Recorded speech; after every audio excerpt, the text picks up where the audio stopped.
Hey there, campers. I have not made a video in a while. I've been, thinking I need to, make one at least every week or two, just to keep it in circulation.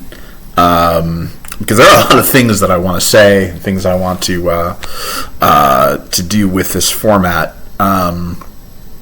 And like I said in the very first one, I mean, a lot of it is like trying to redirect the energy that I otherwise would put into like scrapping with people online, which I think is really stupid and destructive towards myself. I haven't completely eliminated that from my life, but I think it's gone down, which is good. Of course, I've been very busy because I've been back to school, back to working where I work, as it is my second year as a full-time English teacher at, I hope they never find this. I think, I hope my employers, who I think are really cool, never find out that I make videos where I reference them at all. But I work at a high school on the south side with about a 99% African American population. It's considered an alternative high school because instead of 14 to 18 year olds, it's mostly people making their like second stab at high school. So there's like our kids are 16 to 21. Anyway, it's an interesting job. I don't like having to work at all, as I've said, semi-jokingly a lot, but fairly seriously. I mean, I don't like having to have a job, but I do regard. There's like a whole Reddit of like anti-work people, and there are a lot of people who think, a socialist revolution means they never have to work, which is not historically what socialist revolutions have actually brought to the world.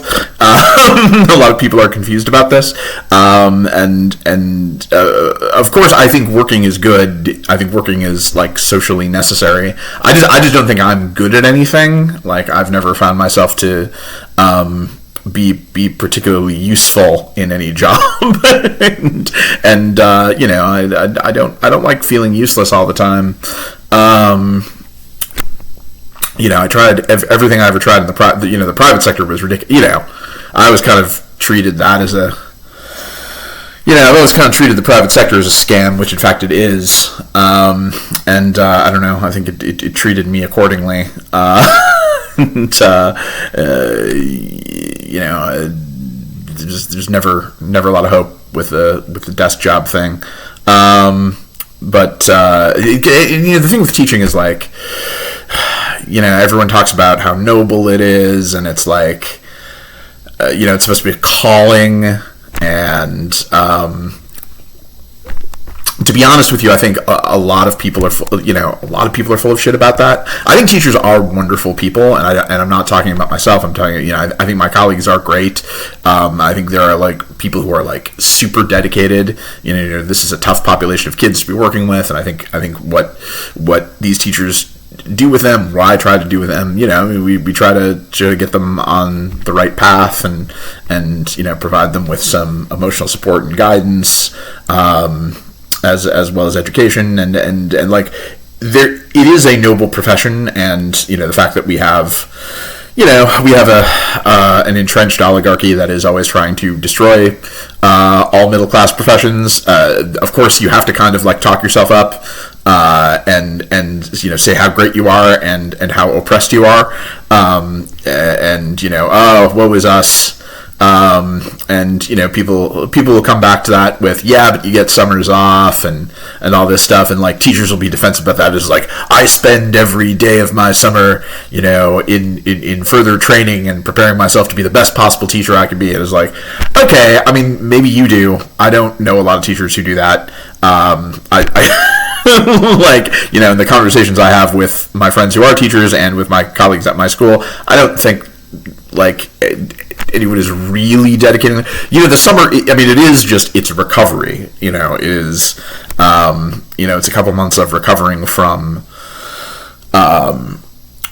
what is a pretty high stress position. I mean, for me it's just the getting up really early in the morning, and and I have a long commute from the north suburbs to the south side. But so yeah, I definitely need that recovery time. But people in the private sector need that too. People certainly in any job. It would be great if people had some time, some more time off. So I think instead of trying to take that away from teachers, I think it should be spread throughout all of society. And yeah, I think we should all have copious time off, and the 40-hour work week should be done away with, and I think we should have a 20-hour work week. I mean, I'm not in favor of abolishing work. We will always need to do work, even with the computers supposedly starting to do everything in the world. I think we will always need to have people with jobs, but we should spend less time working. I firmly believe that, and spend more time, being able to pursue our passions and stuff. And I mean, obviously, it's super hard being an artistically inclined person, and also having to work full time and I guess that's what I wanted a lot of this video to be about. But now I don't want to do too much bitching. Obviously, this one is not scripted like some of my other videos are, but there are certain tough truths I've been trying to face, like I'm not nearly as successful at being a writer as I dreamed of being.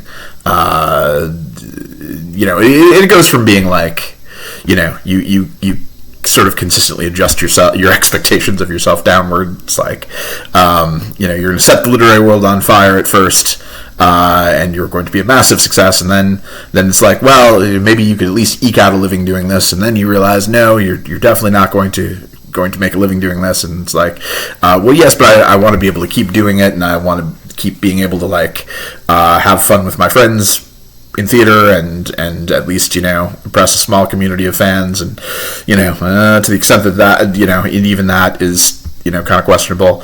I swear, I'm sorry, I'm just distracted trying to find my notes here, because I didn't script it, but I noted it. And obviously, look, trying to turn your passion and talent for the arts into an actual career is mostly a bad idea for everyone. Obviously, everyone knows this, and I can't say that I wasn't warned, but despite the warning, you're a stubborn, ambitious young person, and you wind up screwing yourself over anyway. You bet it all on that one lucky horse that only has one leg. And I was actually thinking about this, and I've thought about this a lot. Two friends of mine who are married and have a kid who just graduated high school, just started university. He's a big theater kid, and we all hope the best for him, and I'm sure he's going to be great at what he does. He's majoring in accounting. He's a practical lad, and his dad and I were talking about the trying to pursue the arts while also pursuing other things that are going to put food on your table, and I think that's great. It's I think the best I think we give young people the best advice. We phrase it in the worst possible way. When you tell young people, have something to fall back on. And I specifically remember being told that by certain, concerned aunts and uncles and things. And my parents were very, blindly supportive, probably overly supportive. But yeah, aunts and uncles and grandparents were highly skeptical. And as it turns out, they were entirely correct to be. But I think have something to fall back on is a terrible way to phrase it. How I would phrase it is, first of all, expand the scope of things that you're interested in. And, always do that. Yeah, what I was going to say is, yes, do things that you're interested in. Do things that you're passionate about, but expand the scope of what those things are. I never could, but I, I'm pretty much only interested in writing things. But it is too late for me, Luke. But if I had anything to say to the young people, it would be, yes, pursue your passions, but also investigate. Hopefully you will find something that you can be passionate about and practical about while you're also pursuing your less practical passions. The thing is, I never did that, and I blame myself, and now I'm ensconced in bitterness and regret. And having the summer off, I did creative things. Of course, I started doing this video series, and I worked on a screenplay with a good friend of mine.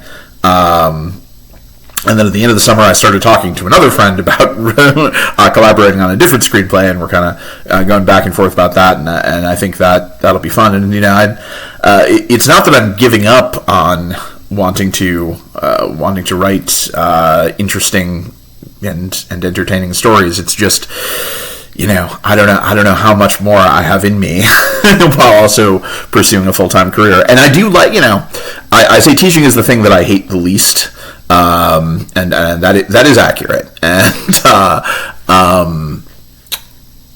I do hope that I don't think I'm a good teacher. I really don't. But I think I am mediocre in a hopefully not harmful way.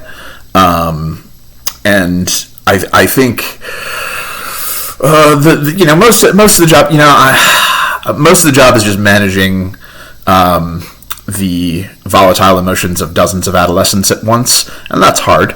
But it's probably something I could do better than having put a few years into it. It's probably something I can do better than most people off the street. And I hope I'm having a good impact. I really do. Again, a Hippocratic oath. I hope I'm doing no harm.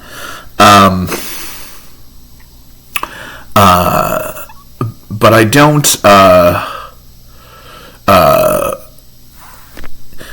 Again, I'm trying to I'm trying not to whine too much. I'm trying not to whine about my life, because my life has been fine and I've had every advantage. I really don't have much right to bitch or complain about things, but so I don't want to. But yet it is human to bitch and complain about everything, and being able to be a successful artist is you've got to have both. I think you have to have both some financial comfort, and you have to have time. You have to have money and time. And when the summer comes, I have less money, and I have more time, but I have less money. And then during the school year, I have money but not time, and and I have all these diminished expectations of myself, and I don't want to be too self-pitying. It's just a hard thing to deal with, and I don't want to make it sound like I'm giving up, because I've written 2 novels, neither of which are in readable shape, as well as several plays and screenplay attempts, and I do think that I have more novels and plays and screenplays in me. I just I wish I had both money and time. I wish I had that privilege that few people have.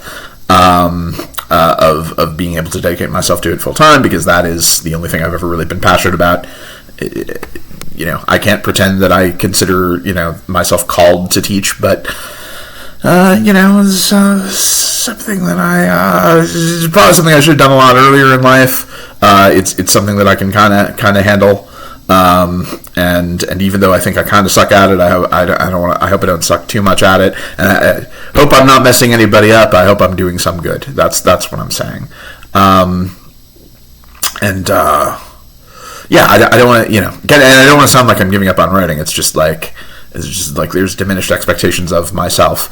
But I hope I managed to rally, and I hope I managed to produce some good stuff before I die. Because there's so many, like, I just want to read books and watch movies rather than write them. And I'm just, I think artists and are not totally different from athletes or scientists or anybody. Like, a lot of our best work is done in our 20s and 30s.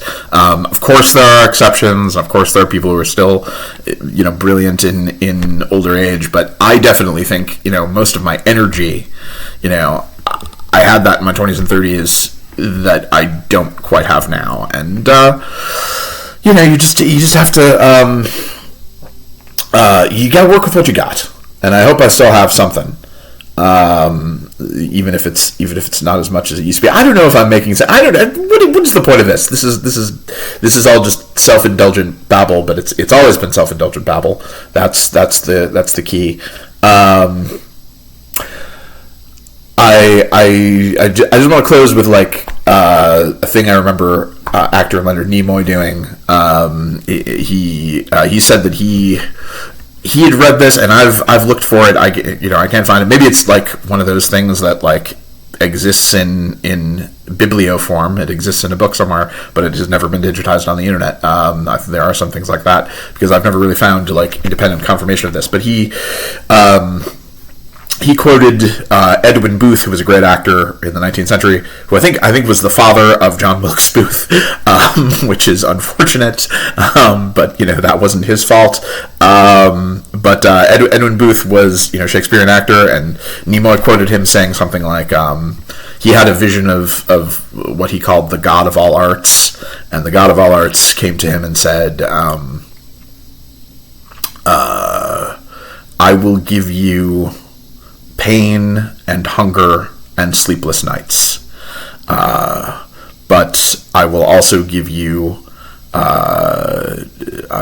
joy and beauty and glimpses of the heavenly life that are known to few. None of these shall you have continuously, and of their coming and going you shall not be foretold.